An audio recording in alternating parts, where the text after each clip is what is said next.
এগুলোরে cross ফায়ারে দেওয়া দরকার, কোনো বিচার টিচারের দরকার নাই, জায়গায় ক্রস ফায়ার। চিল্লায় বলেন ঠিক কিনা?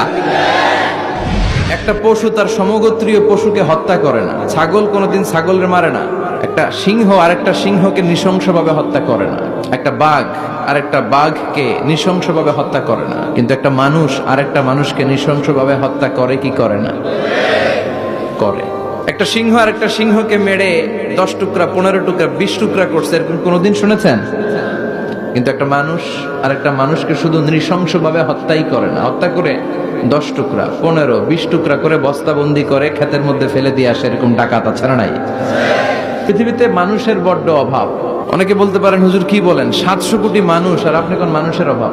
খালি চোখে আপনারা যা দেখেন এগুলো মানুষ না, এগুলো জনসংখ্যা। এজন্য বলা হয় বাড়ছে জনসংখ্যা কিন্তু কমছে মানুষ। মানুষের মতো মানুষ হওয়া খুব দরকার।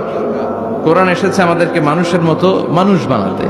আমি প্রায় বলি যে গরুর পেট থেকে বেরোলে ওটা গরু হয়ে যায়, ছাগলের পেট থেকে বেরোলেই ছাগল, মুরগির পেট থেকে বেরোলেই মুরগি, কিন্তু মানুষের পেট থেকে বেরোলেই ওটা মানুষ হয় না, ওটার মানুষ করতে হয়, ওটার মানুষ বানাতে হয়, ঠিক কিনা? আবার ছাগল রে কেউ কোনোদিন বলে না যে তুই ছাগলের মতো ছাগল হ। আসল মানুষের বড় অভাব।